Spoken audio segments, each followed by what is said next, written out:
مولایا صلی وسلم دائما ابدا۔ ہم ڈٹے ہوئے لوگ، سرکار نے فلاح انسانیت کے لیے جو دوسرا کام کیا نا، وہ لوگوں کو احساس دلایا ہے کہ اگر غلطی ہو جائے تو تم نے بندوں کے سامنے اپنے آپ کو کلیئر نہیں کرنا، تم نے تو رب کے سامنے اپنے آپ کو کلیئر کرنا، اللہ کے سامنے تم نے بچنا ہے کہ میرا گناہ معاف۔ اور حضور احساس پیدا کرتے تھے۔ بخاری شریف میں قبیلہ غامدیہ کی اس عورت کا تذکرہ موجود ہے جو خود آئی تھی، کوئی گرفتار کر کے نہیں لایا تھا، از خود آئی۔ احساس پیدا ہو گیا نا گناہ کا۔ یہاں بہت ساری غلطیاں کر کے بھی لوگ جب اپنی بات کرتے ہیں تو کہتے ہیں کبھی یاد تو نہیں کسی کے ساتھ زیادتی کی ہو، یاد تو نہیں کبھی کسی کا، بھئی آپ نے اتنے بڑے ولی ہونے کا دعویٰ کر دیا۔ انسان تو انسان رہتا ہے۔ بڑے بڑے لوگ کہہ گئے کہ یا اللہ اگر انجانے میں بھی بھول گئے ہیں تو ہم سے درگزر فرما، لیکن جب ہم تیار ہی نہیں ماننے کو۔ حضرت انس بن مالک کہتے ہیں وہ خاتون آئی، کوئی پکڑ کے نہیں لایا، کسی 14 دنوں کے ریمانڈ پہ نہیں اسے منوایا گیا، اسے وہ خود بخود آئی، اور کریم محبوب علیہ السلام کے سامنے جب وہ کھڑی ہوئی تو اتنے درد سے میں نے کم لوگ روتے دیکھے ہیں جس درد سے وہ روئی۔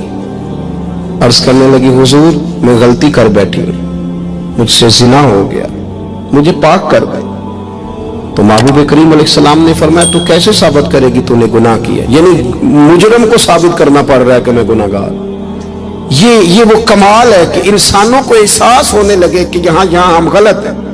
جب اعتراف جرم ہوتا ہے، جب بیماری کی تشخیص ہوتی ہے تو پھر اس کا علاج بھی ہو جاتا ہے۔ حضرت انس بن مالک کہتے ہیں وہ عرض کرنے لگی حضور میرے پیٹ میں ناجائز بچہ ہے۔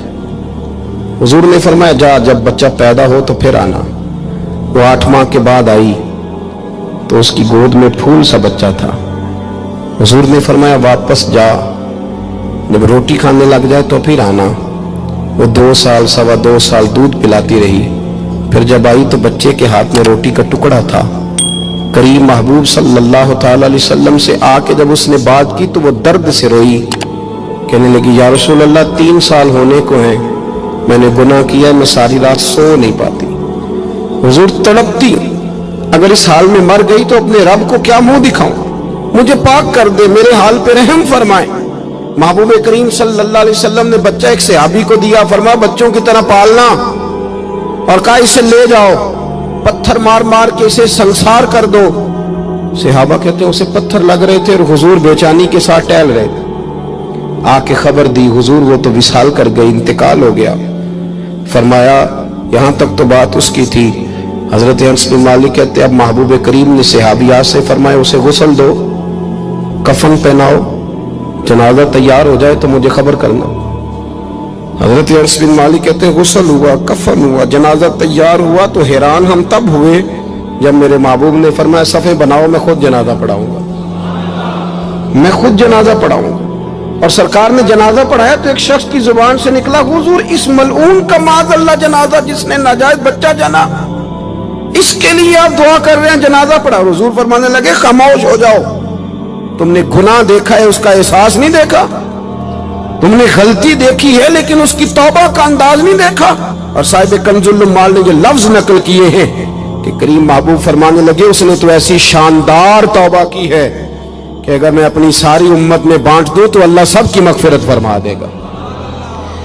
احساس جب پیدا ہو جاتا ہے نا اپنے دل کے اندر کہ یہاں میں غلط ہوں، ان العبد اذا اعترف ثم تاب تاب اللہ علیہ، او کما قال نبی صلی اللہ علیہ وسلم، رواہ مشکات۔ حضور نے فرمایا جب کوئی بندہ کہتا ہے نا اللہ میں بھول گیا تھا اور پھر وہ توبہ کرتا ہے تو رب اس کی توبہ کو فوراً ہی قبول فرما لیتا ہے۔ پہلی بات یہ کہ عقائد کو مضبوط رکھیں، مضبوط عقائد۔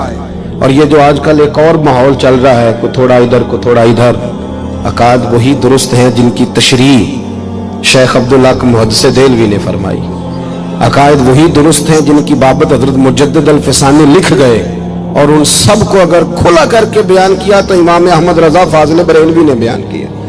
انہی بزرگوں کی باتوں کو کھول کر ہمارے سامنے رکھا، مضبوط عقائد کی زندگی گزاریں۔ اور دوسری بات اگر کبھی کوئی غلطی ہو جائے پھر اس کا احساس پیدا کریں، پھر اس سے توبہ کریں۔